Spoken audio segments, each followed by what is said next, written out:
What up, Bulls Nation? We've got a live CHGO Bulls podcast coming up for y'all right around the corner. The Bulls making that 12th pick, Noa Essengue, last night. We heard from Marc Eversley after the conclusion of round one. He had lots to say about that pick, what they like about the player, plus answering some other big picture questions. We're going to break it all down next on show 1 of 2 today.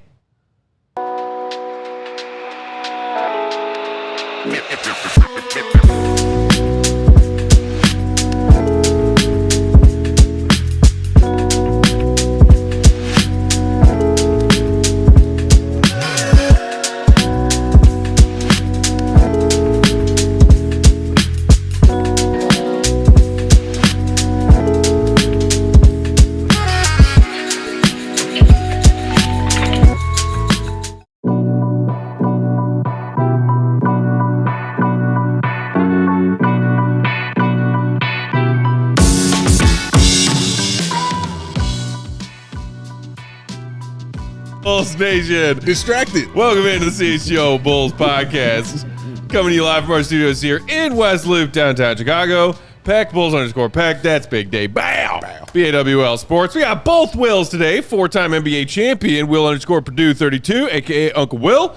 And, of course, the perfectly coiffed, as always, Will _ Gottlieb. I thought you were going to say 4-time NBA champion, Will Gottlieb, and also Will Perdue. There you go. Queen of the controls. I got excited. Katie Duffy with us as always. Guys, shout out real quick to our friends at Sunnyside, of course, who are our partnered sponsor for our draft week coverage. Visit sunnyside.shop and buy buys every day, including 50% off your first 3 online purchases. Just use that promo code HICHGO when you check out. Exclusions apply. Sunnyside Cannabis Dispensary, bright buys every day, only for 21 and older, and Illinois MedCard holders. All right, Bulls Nation, how's everybody feeling? After last night, round 1, check. We got round 2 on deck later tonight. Dave? Feel good. Feel good? Yeah, I feel good. I don't hate it. Don't hate it? Simply didn't hate the pick. I thought it was a cool pick. Solid pick. Go. Didn't hate it. After a night to sleep on it, reconsider, how are we feeling about Noa Essengue? I feel like in a vacuum, I'm fine with Essengue as a pick. Like, he's got some upside. I think he fits in with how the Bulls want to play, which is really seems to be a priority there. And he's like in that range. So like, I don't really have a problem with it, but I find myself not as excited about it as I guess I thought I was. I don't know. I just don't feel like I'm very inspired about the pick. I feel like he's going to take a long time to get good if he ever gets good. And that's okay. Like, they're a long ways away. They needed some upside. But just digesting the round as a whole, seeing what other teams got in terms of value. Yeah. Some of the trades went on. We can talk about like the Hawks deal, which is, I think, the one where it's like, wow, the Bulls should have done this. I don't think it was like the exact best possible outcome, but it certainly wasn't a bad one.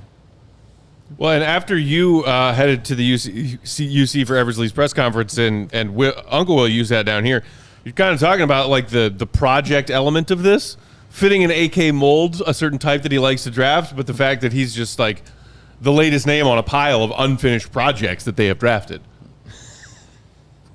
Set you up nice. Sounds like there's a junk heap out back. You know? You don't know what I do in my free time, Will. I hate to ask. So listen, what I wanted to do, because I've had a lot of people be like, well, since last night, what do you think of this guy? What do you think of this guy? What do you think of this guy? I'm like, I don't really know a lot about him, quite honestly. And he's only 18 years old. 18-year-old who played in Germany. I'm not even sure he shaves yet, right? So I'll be quiet. I wanted to try to call some people that I trusted, develop enough information from the opinions of others, and try to make an educated opinion of my own. Mm-hmm. Okay.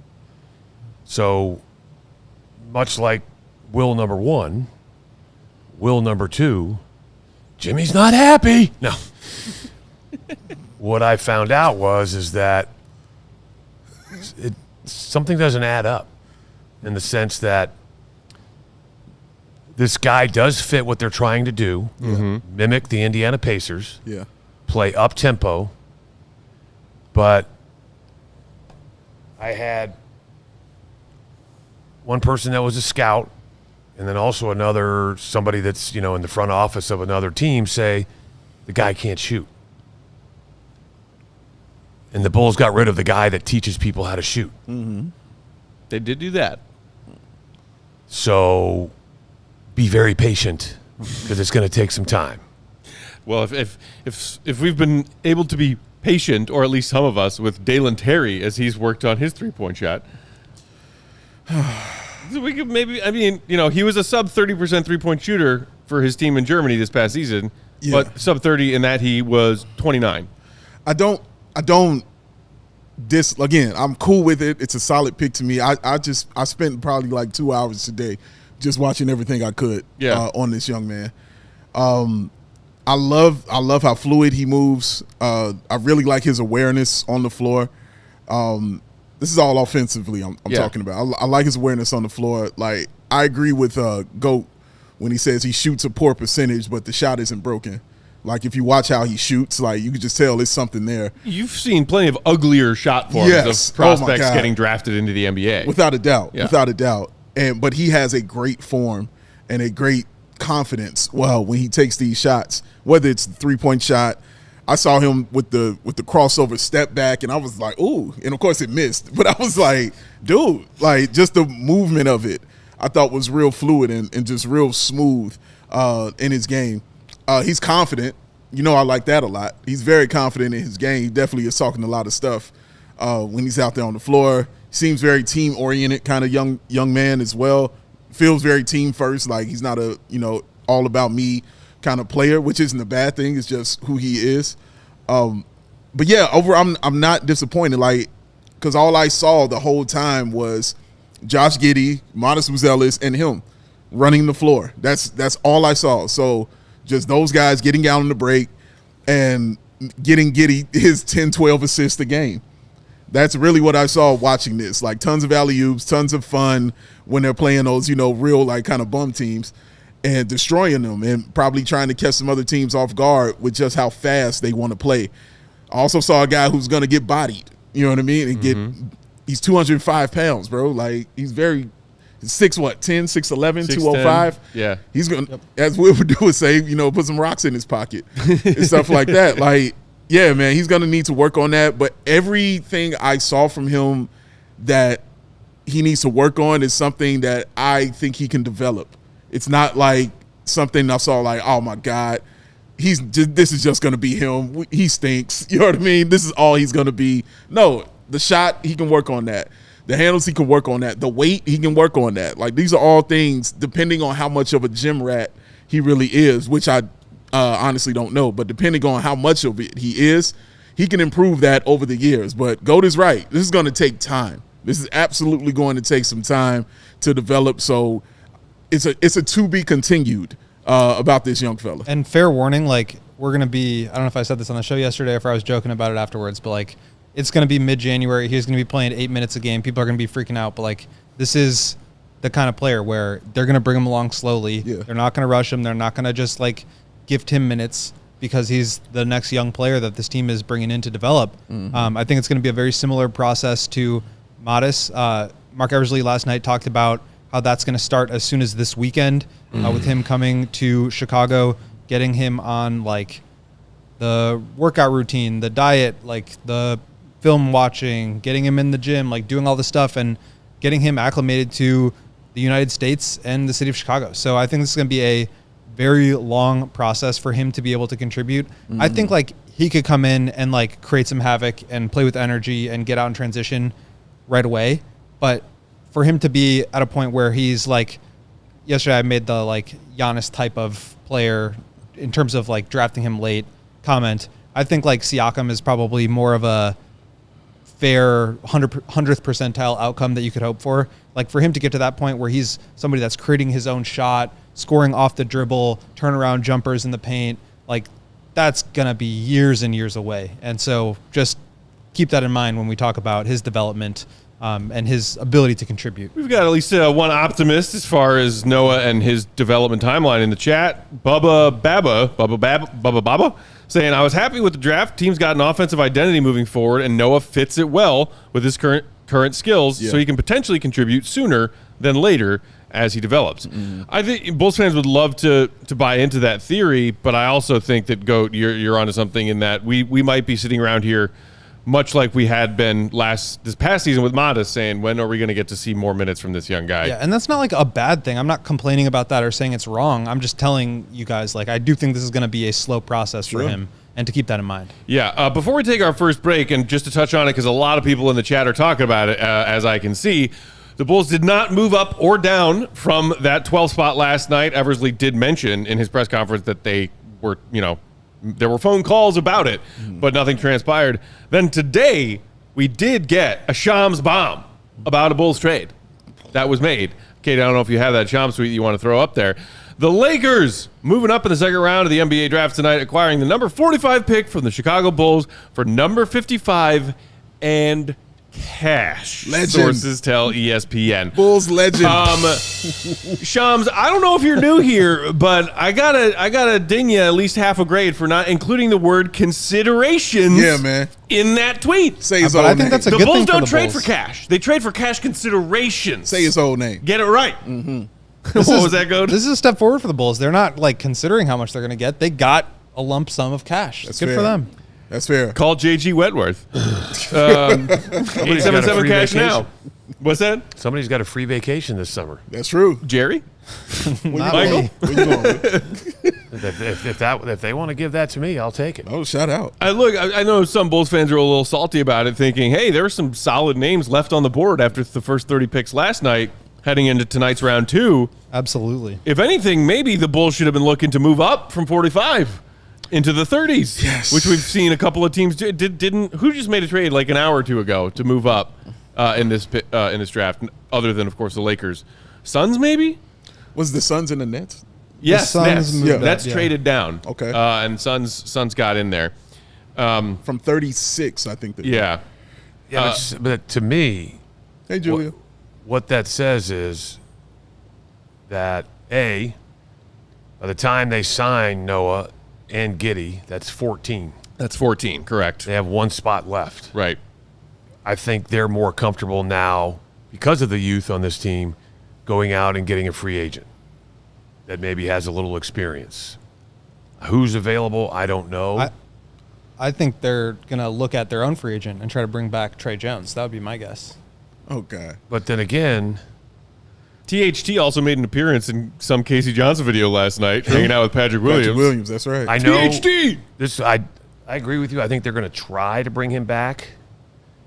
But also, at the end of the day, how many guards do we need? 14. Yes. Don't be silly. 12. I mean, like, it's a 15-man roster, right? You have 6 guards right now with Oh, man. Lonzo, Kobe, Giddey, Ayo, Javon Carter, and I guess Trey would be 6. So that's like more than a third of your roster, but you don't need 5 centers. So that kind of, I don't know. It's a lot, but like, It's a lot. It doesn't feel wrong. Don't feel right, though. And, like, again, to me, You're seeing right, that news, but- it's an old familiar staple. It's like a hug from an old friend you haven't seen in a while when you get that Bulls cash considerations. Yeah, but a friend that tweet alert. owes you money. Yeah, Like, but so somebody, I think it was Juan Miller in the comments, just asked, like, does this cash move prove that AK is not interested in picks? I think it continues to prove that that is a valid theory, if you want to phrase it that way, because I'm not upset about the fact that they traded down all that much.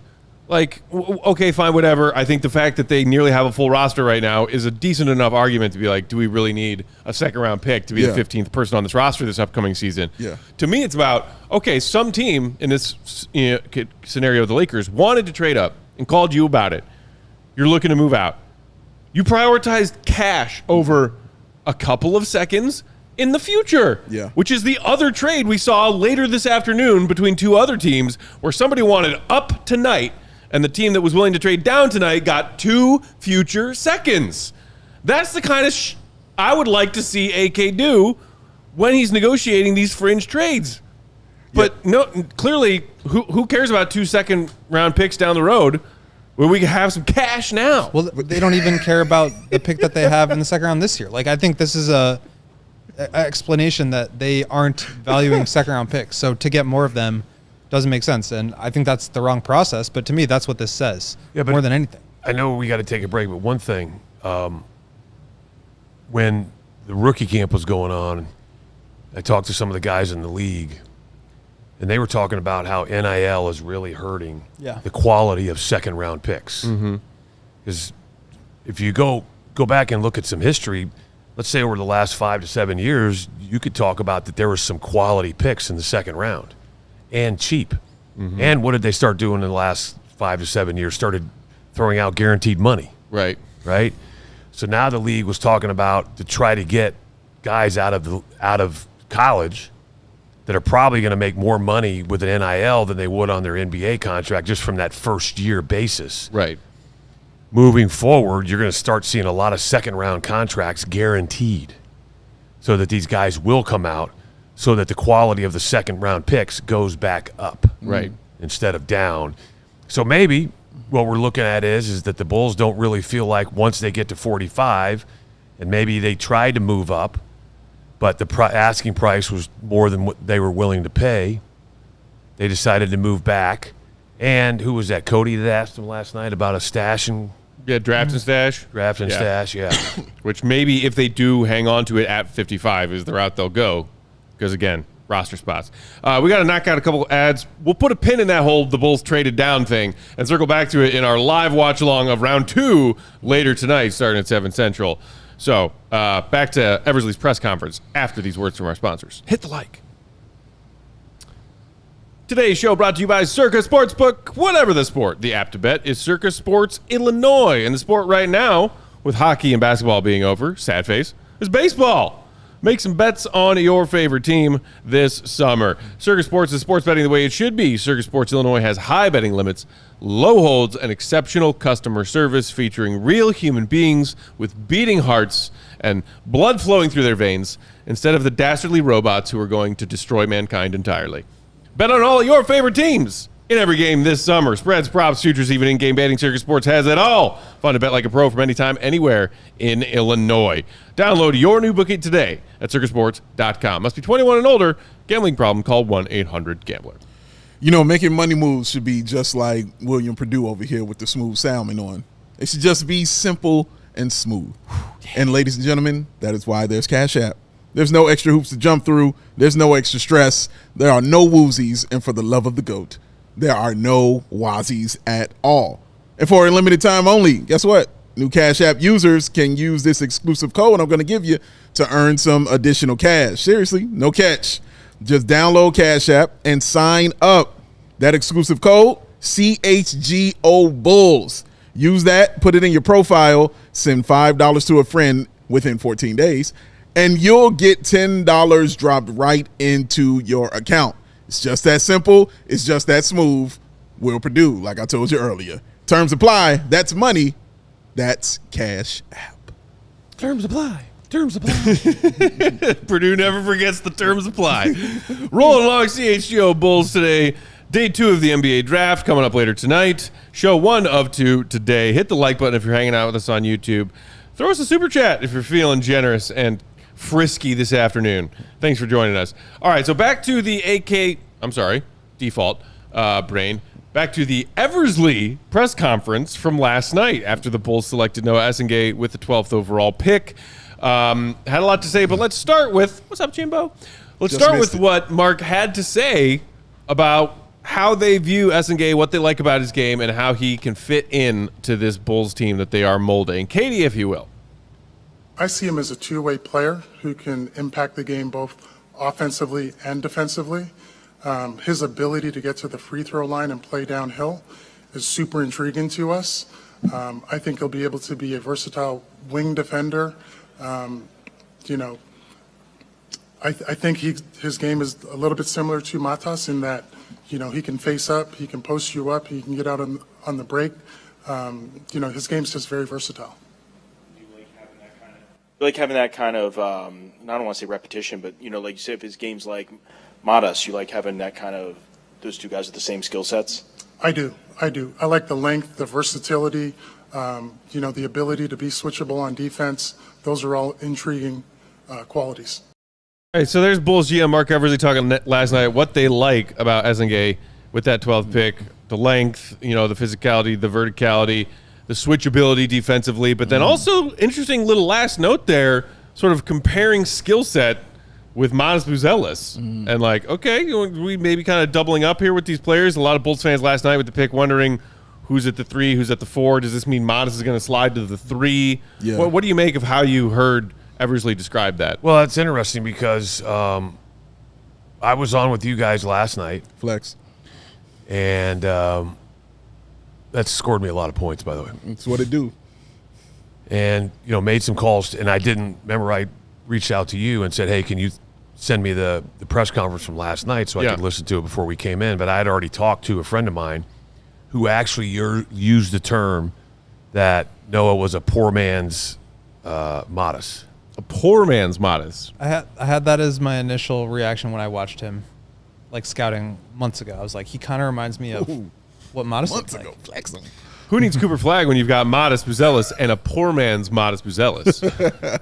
Cha-ching. Well, there was somebody. Now, listen, I don't know. I'm not making this claim. I don't know if somebody that's on this set today.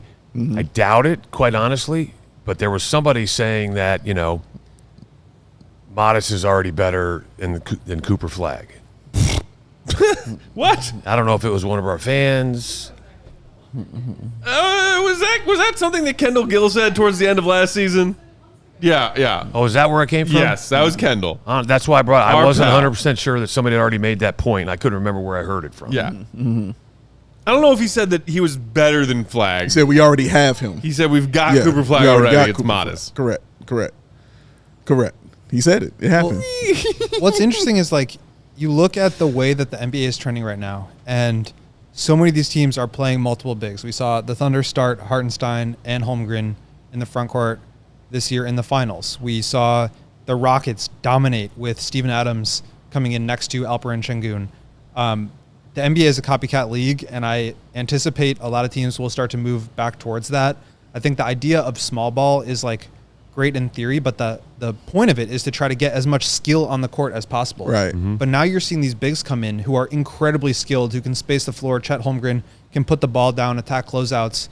And so they're starting to play this way. And so now it does bring up the question for me of like, how do you see these two guys who, in my opinion, are very much fours fit together while also trying to compete in the modern NBA? I think they work more in the mold of what the Pacers are doing, Siakam, but like Nesmith is like a 2-3, Nembhard is like a 1-2. Obviously, Halliburton is like a pure 1.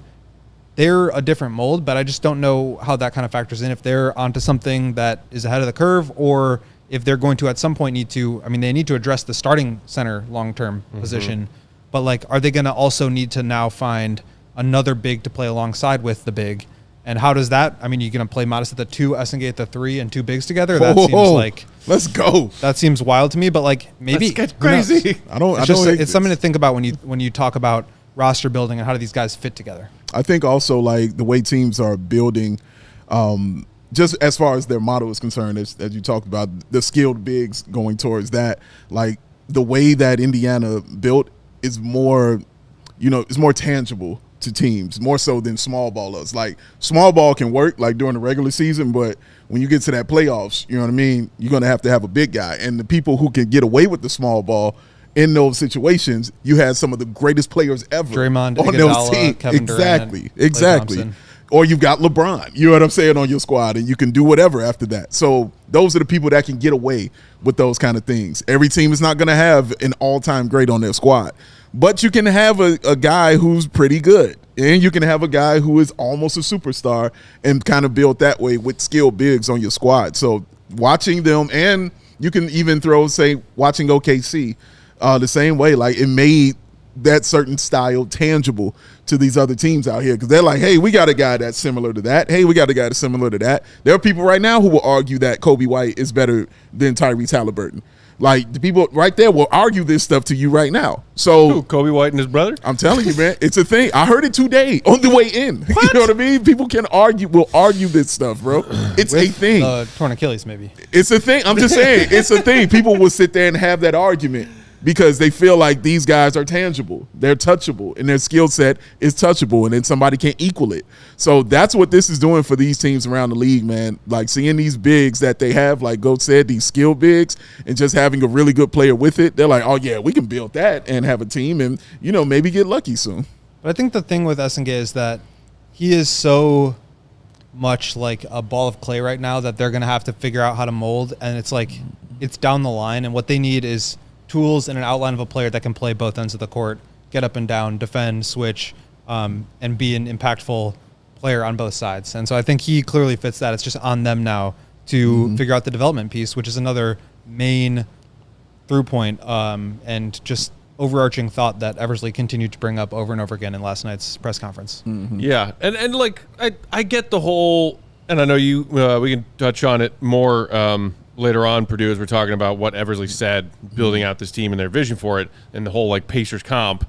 And I know you want to touch on the defensive side of that, but offensively is what people have primarily been talking about when making those comps. It's like, yeah, the Pacers, they love to play fast. They love to play aggressive. They love to finish above the rim as much as they can. But they also, like, even their forwards and centers, most of them can spread the floor too. Yeah. So when you're talking about these, 6'9", 6'10" guys that AK is finding, they've got verticality, they've got the standing reach, they've got the above the rim capability offensively.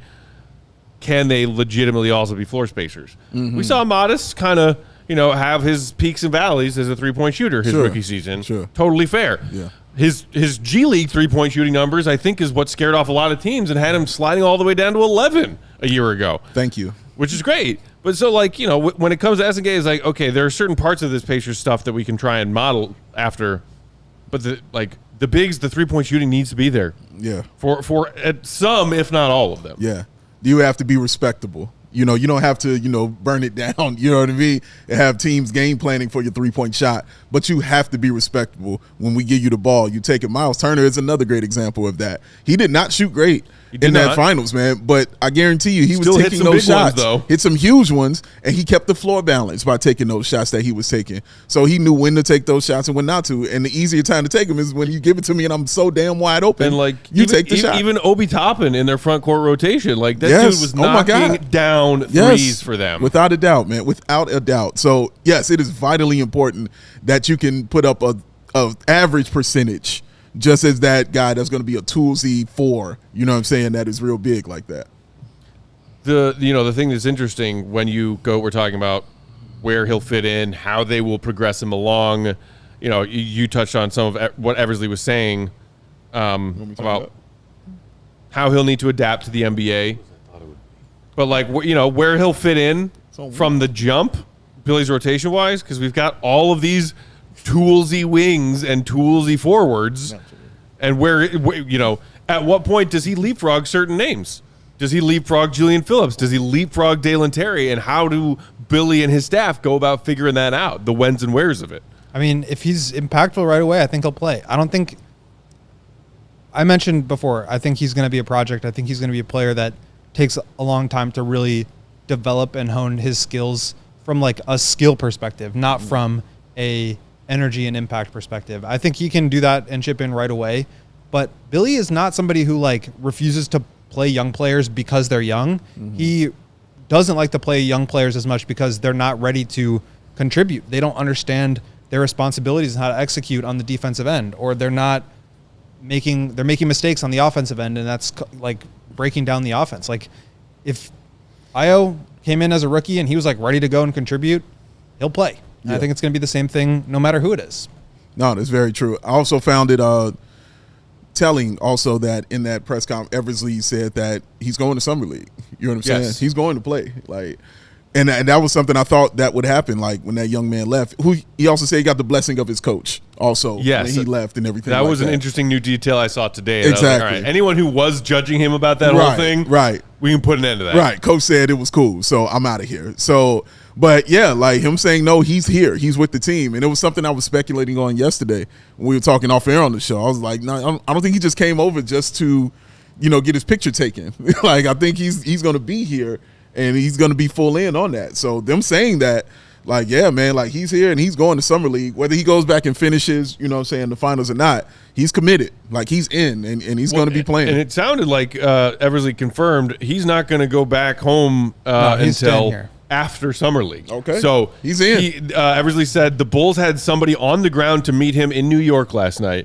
They expect him to arrive in Chicago sometime this weekend. And then from there, we'll join the team to go out to Vegas. One quick clarification. Eversley said, assuming nothing comes up as far as initial, like I'm assuming they're going to give him a team physical when he arrives, right? Sure, absolutely. Assuming nothing abnormal that pops up, then yes, the plan is for him to play in Summer League. Yeah, he's going to be out there. Also mentioned that Modest is going to play maybe a little Summer League action. And you speculated this as Which well? I love. Yes. Let's knock out a couple more quick ads and we come back, diving more into what Eversley had to say last night, including the timeline that he and his pal AK are working on, getting the Bulls back to relevancy. Fingers crossed. Hit the like. Ray Chevrolet in Fox Lake. They're kicking off the summer with big savings all month long. I miss that. Come in today to shop the summer sales event and drive home with $10,000 off MSRP on new Chevy models. Check out their selection of over 125 vehicles priced under $20,000. With one of Chicagoland's largest Chevy inventories, you're sure to find the perfect vehicle for yourself. Plus, Ray's Price Promise lets you shop confidently because the price you see is the price you're going to pay. So go see it for yourself. Visit our partner at their convenient locations right on Route 12 in Fox Lake, and don't miss out on their summer sales event going on month long. For $10,000 off MSRP on new Chevy models. Shop Ray Chevrolet in Fox Lake or at raychevrolet.com. They've been serving the community since 1963. Together, let's drive. What? Beep, beep. The community. The community. Shout out Noah Van Leer. Today's show also brought to you by the Hall of Fame app. We've all been there. Your parlay, one leg away from cashing. Then a relief pitcher gives up a walk-off bomb in the ninth. Heartbreak. Devastation. You'll never recover from this. How will I survive? Does it sound familiar? Well, the Hall of Fame app is built to fix that. It was started by two lifelong sports fans who also happen to be Ivy League grads. Flex for them. Hall of Fame makes parlay research smarter, faster, and data-driven. Whether it's MLB, NBA, NFL, NHL, college sports too, the app gives you beautiful charts, clean visuals, and real insight, not just hype. They believe anything the bookies know, you should know too. Fair. Because parlays don't have to be dumb bets. With Hall of Fame, they aren't. With a 4.9 rating in the App Store, over 6,000 five-star reviews, it's safe to say Hall of Fame has already helped a lot of people bet smarter. And right now, for a limited time, our listeners not only get a 7-day free trial, they also get 50% off their first month when they use promo code CHGO at checkout. Just download that Hall of Fame app on iOS and Android or visit hofbets.com, promo code CHGO, and you're all set. Living in a Hall of Fame. All right, moving right along. Next topic, next segment, something we call around here, the future is bright. Shades. Of course, the future is bright, brought to you by our friends at Shady Rays, where we know these will come in handy out in Vegas a few weeks from now. Check out them beautiful Shady Rays, y'all. Let's put our rose-colored glasses on and talk a little bit about this bright future the Bulls have. By the way, use promo code CHGO at ShadyRace.com to get 35% off your pair of premium polarized shades. AK and Eversley trying to spin an optimistic yarn. Yes. Between end of season press conferences and what Eversley had to say last night. Are we buying what AK first tried to sell us on season-ending press conference, and then what Eversley kind of continued in similar fashion last night? Are we buying the rose-colored glasses? I don't know if I'm buying the rose-colored glasses. I think even at 35% off? I mean, I got to try it for myself. Of course. They're not rated 5 stars, though. But over 300,000 people. But, I mean, I think this trade also kind of soured me a little bit, on it as well, about the rose-colored glasses and all that kind of thing. Y'all know me. I'm a positive person. It's just, I look at stuff optimistically. But also, I'm very honest about it. So, if it don't look right, it don't look right. And even this trade, if you look at the Bulls and you said, name their top 3 draft picks, I can argue that 2 of them are in the second round. You know what I mean? I can argue, it's Io and Julian Phillips. I can sit there and tell you they're in the top 3, and Modest was probably number 1. But so to see them do that kind of took the tint off of those rose-colored glasses for me, because I see where you guys operate the bet stat. But it's cool for them to have this optimism. I'm not against the optimism that they have, because I do like the young man that they drafted, and I do see the fit for their future, and they are telling you exactly what they want to do as far as their future is concerned. Again, Giddey, Essengue, and Modest Buzelis. That's what it's going to be. That's going to be running. Guys will be running. And you throw Julian Phillips in there as well with that. Like, that's fun basketball. That's exciting, fun basketball. Is it winning basketball is the question that we'll ask, and that's what takes the tint off those rose-colored glasses, because there's still development to do for all the players I just named for you. Even Josh Giddey, there's still development to go on, because everybody's saying, like, he's only 22. Yes, he's only 22. That means there's stuff to work on too, right? So he's still got things he's got to work on. Modest has got it. Julian Phillips has still got this stuff to work on. And I don't have 100% trust that they can pull that development out of all of these guys. Just from what I've seen. I've been a Bulls fan for a while. I'm just going off of what I've seen them do. I don't know if they can pull that off. I want them to. I can't give it 100% faith when just looking at the past, 3-4 years of this, where you're 40 and 42, 39 and 43, 39 and 43, and doing the same thing kind of over and over again. I can't join in that insanity. So you got to give me something different. I need to see it for me to be more tangible with that, and then I can put those glasses on.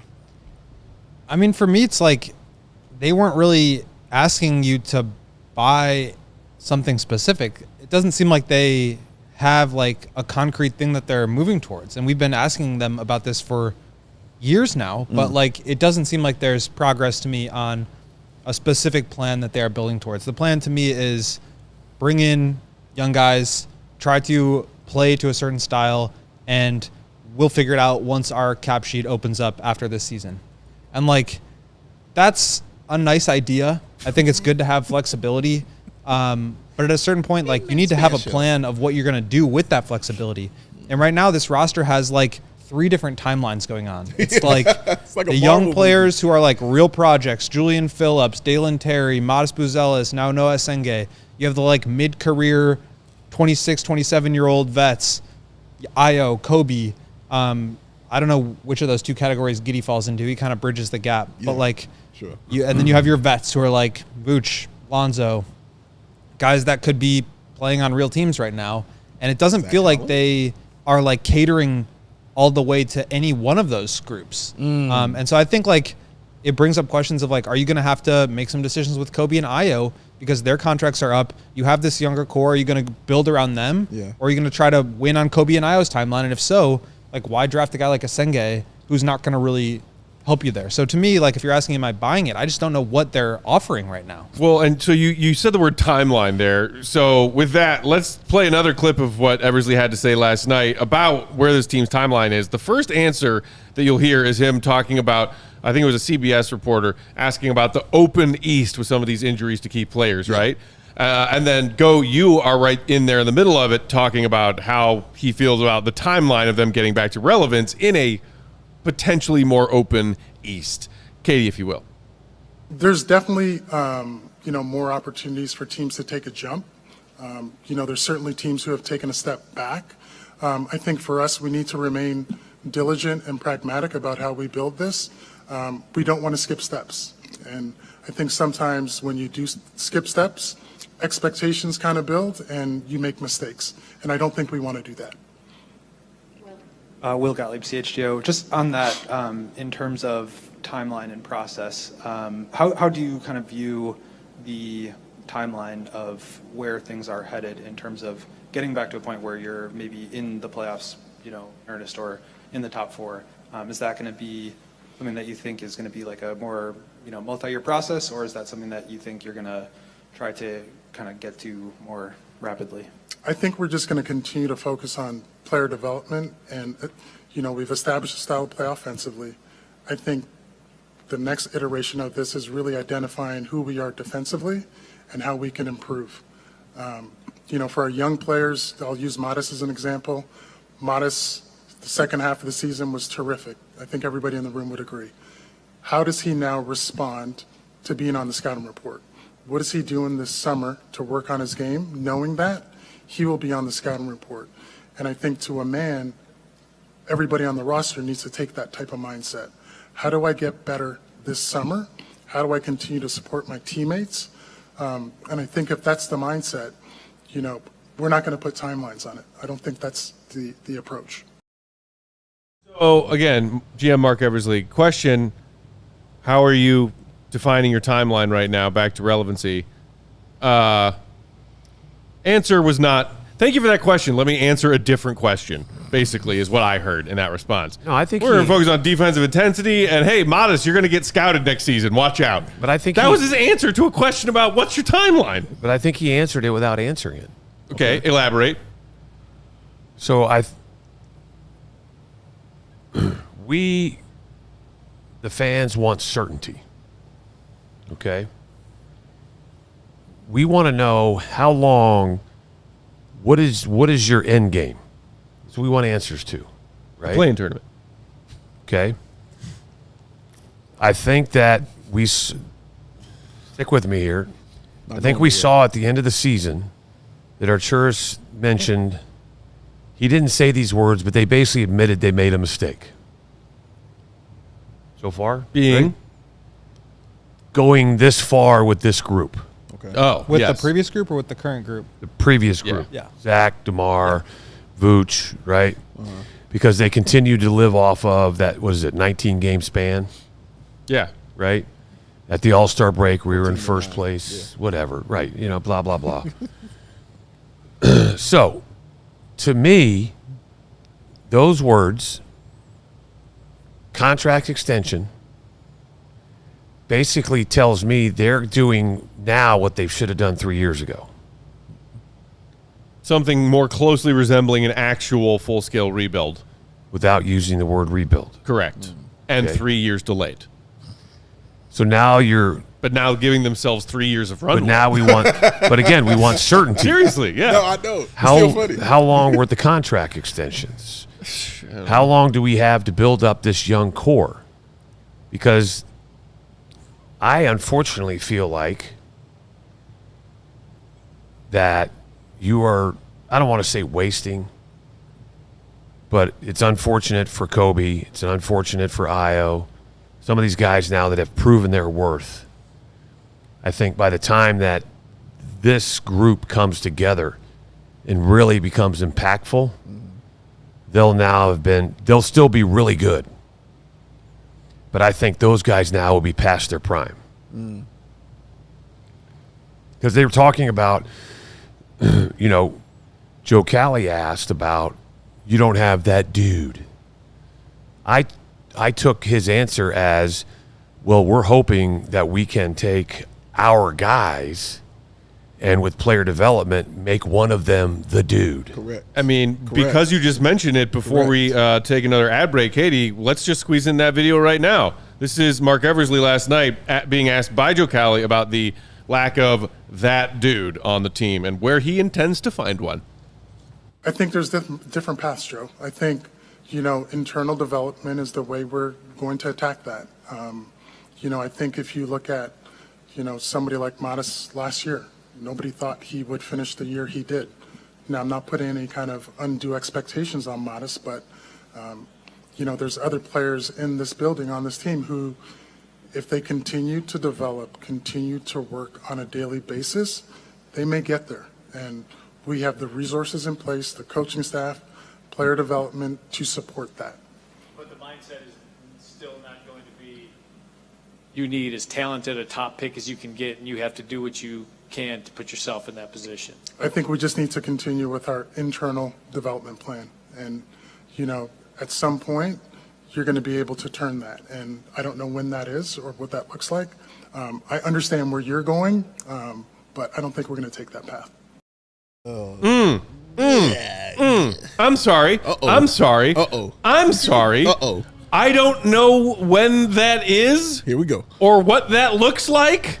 After saying at some point you're going to be able to turn that internal development of one of our young drafted players into he's our franchise player now. He's the megastar that makes our engine go, that makes us a legitimate contender, that has the league taking us seriously again instead of laughing in our faces anytime we do anything. But what's I'm wrong? not sure when that turn happens or what it's going to look like, but I'm confident it will. Are you freaking kidding me, dude? Get out of here with that nonsense, that non-answer. Internal development, my ass. God. He's got to back you out of me. So, but I also want to know, let me ask you this question. What's wrong with having expectations? It's like Eversley put it out there, but then pulled it back. I don't want to put this pressure on Modest Buzelis, but it sure would be nice if he turned into our franchise player. I mean, what he's talking about here is under no circumstances are we going to tank. And like, we can spend years debating the merits of tanking, right? Like, we've seen teams jump up in the lottery. We've seen teams be at the bottom and get the first pick. We've seen teams swing and miss on the first pick. We've seen teams get an MVP with the 12th pick. Like, anything is possible in that range of possibilities. But at the end of the day, like, you need a star player in order to win. Bottom line. And, like, historically speaking, statistically speaking, it's easier to do at the top of the draft. It may not be the best way to get to the top of the draft anymore, the way odds are flattened, but, like, you do need a star player, right? And so if you're saying the way to do that is to build internally, develop players, and hopefully one of them can get to that point, and maybe that's why they're taking these big, giant swings on guys like Noa Essengue, that's totally fine. But for me, it's hard to see it working when you're saying you're not going to go the one way and not accumulate draft picks, not trade off your players for second-round picks, sell your second-round picks, like not take the asset accumulation part seriously, also not have the ability or willingness to push chips in and go for a star in the trade market, right? Like they're saying they're not going to build from without. They're not going to build by going out and getting guys and bringing them into their system. They're going to do it by the draft. Then, okay, you got to prioritize the draft. You got to invest into the draft. And so if all you're doing is annually bringing in one guy in the first round, 12th overall pick, it's just a really hard way to do that. Yeah. And I'm not saying it's impossible. Maybe they hit, but like you see other teams, the Nets, it's very unlikely that all 5 of their first round picks hit this year. But like they're giving themselves a lot of bites of the apple because the fact of the matter is a lot of these guys are a crapshoot. So maybe 50% of them hit, but now you've got 2 or 3 guys that are real players. And the Bulls, if they have to wait to the point where they have half of their hits, it's going to be 5 years by the time they have as many hits as the Nets do. And so that timeline piece was why I was so curious about it, is that it doesn't feel like they're either building up the core to push some chips in with the group that they have around the one timeline that I talked about, Kobe, Io, Giddey. And it also doesn't feel like, I mean, they just got rid of their shooting coach, their player development guy. They're not adding other picks. They're not like trying to add or build up that other crop either. And so to me, you're just kind of like straddling all these different fences. You're not going one way or the other. And that's why it's like, what are you trying to sell? Like if I'm trying to buy something about hope for the future, what is it? I think that certainty point was a really good one. Well, I want to take what you said. Let's knock out a couple more quick ads, then we'll come back to circle back to that and wrap. Put a bow on this Eversley stuff about the timeline and their franchise. Purdue. Sunnyside. Ooh, yes, please. Cannabis dispensary. I'm sure this man is getting very familiar with it. Sunnyside Dispensary is your home for judgment-free cannabis shopping. Gimme. A place where all kinds of visitors are welcome to explore, discover, and purchase a wide array of high-quality hydroponics in the city. Sunnyside has everything you need to elevate your summer. Your one-stop shop for all your cannabis needs. Sunnyside has an expertly curated menu with over 100 strains to choose from, plus easy online ordering and in-store pickup. And of course, if you're a pro or even if you're just starting out, they got you covered either way. You want some of that good news? You want some of that Mindy's? I'll tell you about it. You can hit it starting out. And guess what? Expertly curated, y'all. Wellness advisors, staff pick collection. That's what Sunnyside is a part of because they know what they are doing. Visit sunnyside.shop for bright buys every day, including 50% off your first 3 orders online. That promo code is HICHGO. Exclusions apply. Sunnyside Cannabis Dispensary, bright buys every day. Only 21 and over or Illinois Med card holders. But wait! For existing users, use that promo code CHGO50 for 50% off one Cresco Labs brand item. Today's show is brought to you by Potawatomi Casino and Hotel in Milwaukee. Let's talk about your next weekend escape. Let's talk about it. Maybe just your next big night out. Let's do it. Because either way, Potawatomi has everything you need in one spot. We're talking thousands of the latest slots and table games. Way closer than Vegas. Very. Right up there. Mm-hmm. Ready to refuel? They've got a ton of amazing restaurants and bars for you to choose from. Whether you're feeling fancy or just want a quick bite, they've got you covered. You don't even have to leave the property. Stay in style at their luxury hotel, just steps away from what many call the Midwest's best sports book.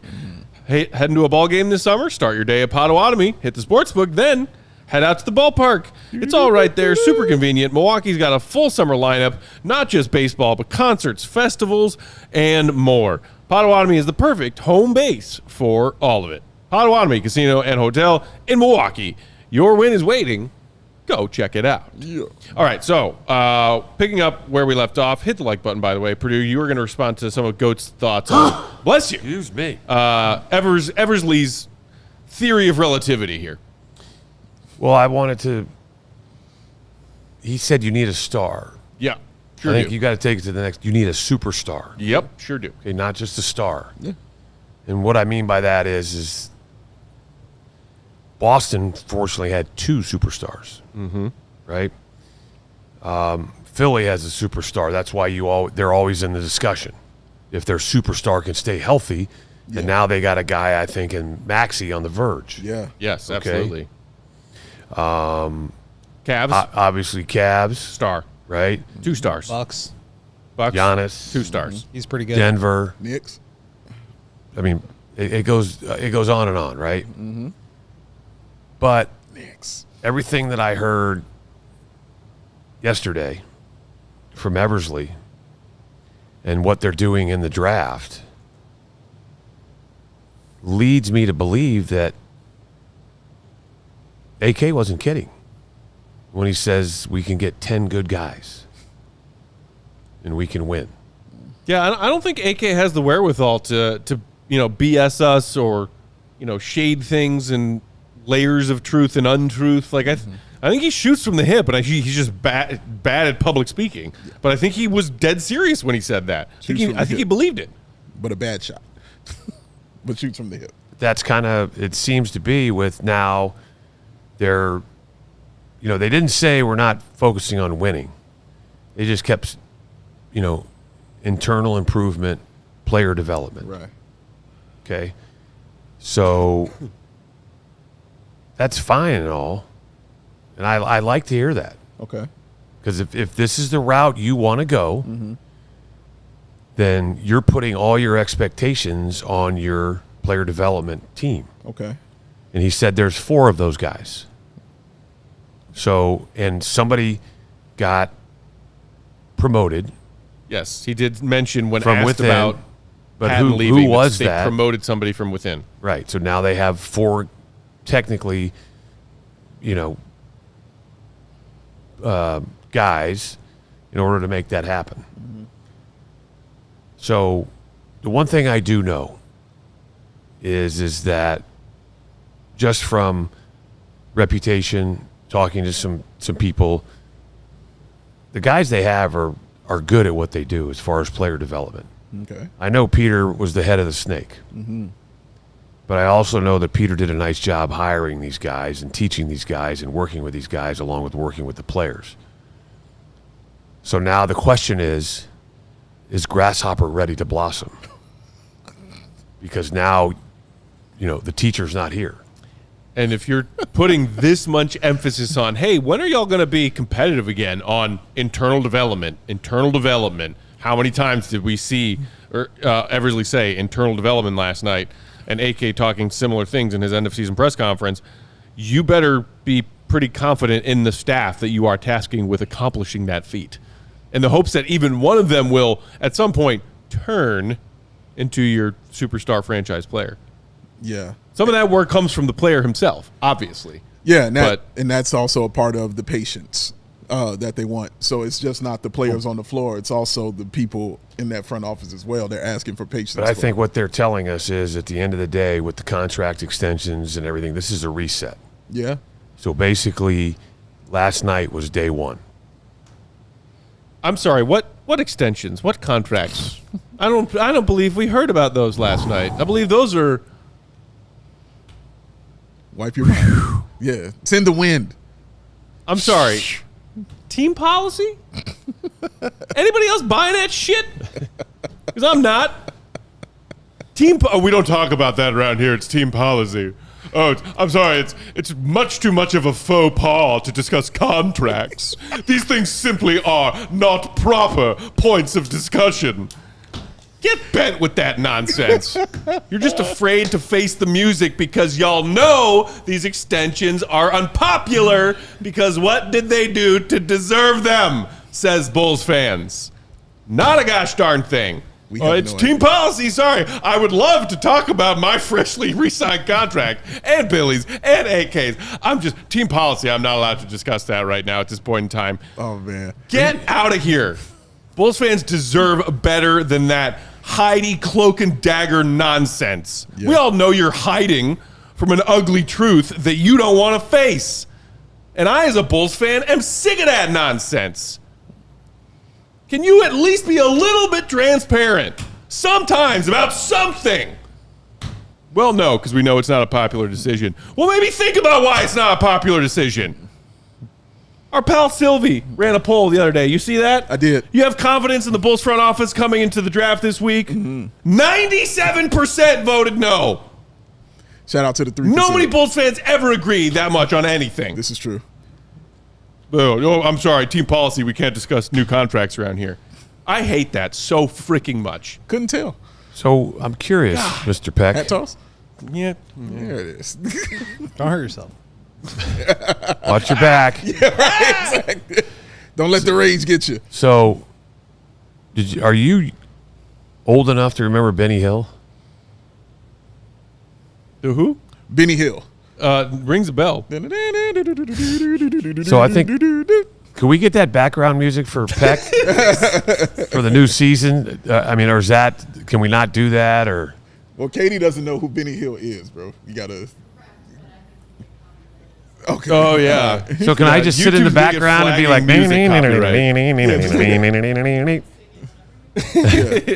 yeah, they probably won't flag that. It's probably not as recognizable. Also, Eversley